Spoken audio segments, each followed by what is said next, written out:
تو پھر حاجی مسجد الحرام کیوں چھوڑتا ہے؟ وہ صرف اس لیے کہ نبی اکرم صلی اللہ علیہ وسلم کی سنت اور آپ صلی اللہ علیہ وسلم کا بتایا ہوا طریقہ یہی ہے۔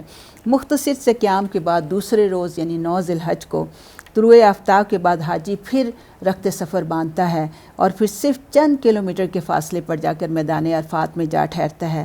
وہ بھی وہی مٹی اور سنگریزے اور وہی صحرا کا جو بے آب و ہوا جو ہے وہ ایک میدان ہے۔ تو عرفات میں آخر کون سی ایسی خوبی ہے جو مینا میں نہیں؟ پھر لاکھوں انسانوں کا مینا کی حدود سے نکل کر عرفات کے میدان میں جانا کیا حکمت ہے؟ اس کی وجہ کیا ہے کہ نبی صلی اللہ علیہ وسلم نے ایسا کیا تھا۔ تو یہ اتباع سنت ہے، اس پہ غور و فکر کریں۔ پھر میدان عرفات میں حاجی ظہر کے وقت امام حج کا خطبہ سننے کے بعد نمازیں ظہر اور عصر اکٹھی اور قصر کر کے پڑھتا ہے۔ آپ دیکھیں کہ وہ حاجی جو دنیا کے سارے کام چھوڑ چھاڑ کر صرف اپنے آپ کو فارغ کر کے آیا کہ اللہ کی عبادت کرے، وہ ظہر اور عصر کی نمازوں کو ایک ہی وقت میں ادا کرتا ہے اور پھر قصر ادا کرتا ہے، یعنی چھوٹی کر کے پڑھتا ہے۔ کیوں ادا کرتا ہے؟ صرف اس لیے کہ رسول اللہ صلی اللہ علیہ وسلم نے اسے ایسا کرنے کا حکم دیا ہے۔ پھر عرفات میں چند گھنٹے قیام کے بعد پھر وہ رخت سفر باندھتا ہے اور قریب ہی ایک اور میدان مزدلفہ میں جا کر قیام کرتا ہے۔ عرفات میں حاجی رات کیوں نہیں گزارتا اور مزدلفہ میں کیوں گزارتا ہے؟ اس لیے کہ پیارے نبی صلی اللہ علیہ وسلم کی سنت یہ ہے کہ عرفات کو غروب آفتاب کے بعد الوداع کہا جائے اور مزدلفہ کے سنگریزوں پر آ کر رات بسر کی جائے۔ پھر عرفات سے حاجی غروب آفتاب کے بعد روانہ ہوتا ہے، لیکن مغرب کی نماز وہاں ادا نہیں کرتا بلکہ مزدلفہ آ کر عشاء کی نماز کے ساتھ ادا کرتا ہے۔ حالانکہ اول وقت میں نماز ادا کرنا افضل ترین عمل ہے اور نماز تاخیر سے ادا کرنا نفاق کی علامت ہے، مگر اس موقع پر حاجی جان بوجھ کے مغرب کی نماز کو دیر سے کرتا ہے، اس لیے کہ اس موقع پر نماز مغرب وقت پر ادا کرنے میں سنت رسول اللہ صلی اللہ علیہ وسلم کی خلاف ورزی ہے اور مؤخر کرنے میں اطاعت رسول صلی اللہ علیہ وسلم ہے۔ تو یہ ساری چیزیں آپ دیکھیں کہ حج کے سارے ارکان مزدلفہ میں حاجی ساری رات سو کر گزارتا ہے اور پھر نماز تہجد جو ہے جان بوجھ کے ترک کرتا ہے، حالانکہ رسول اکرم صلی اللہ علیہ وسلم نے تمام نفل نمازوں میں تہجد کی نماز کو افضل ترین نماز قرار دیا ہے۔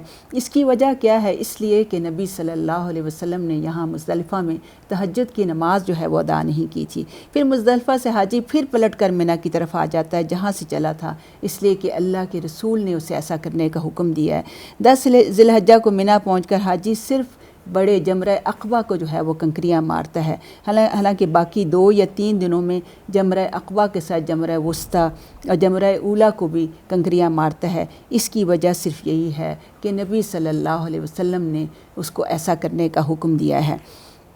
پھر آپ دیکھیں کہ حاجی قربانی کر کے بال کٹواتا ہے، نہا دھو کر مکہ مکرمہ طواف زیارت کے لیے جاتا ہے۔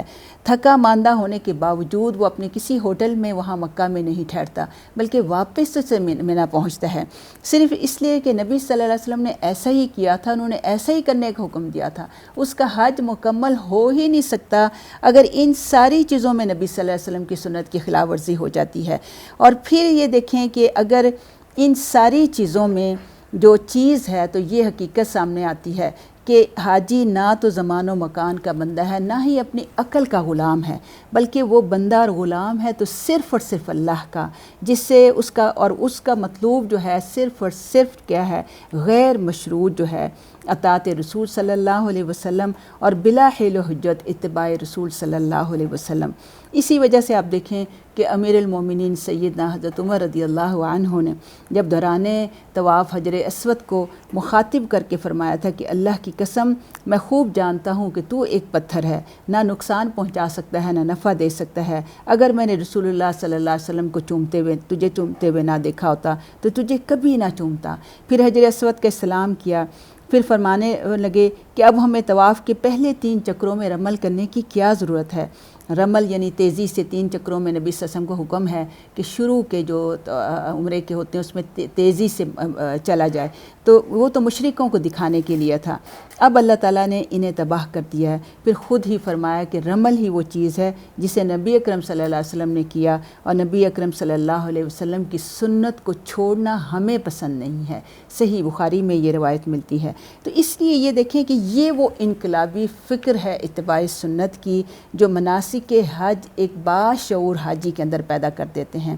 تو اس لیے عبادت حج کا اصل مقصد جو ہے وہ یہی ہے کہ ایک انسان اپنی ساری زندگی پھر اتباع سنت کے مطابق جو ہے استوار کرے۔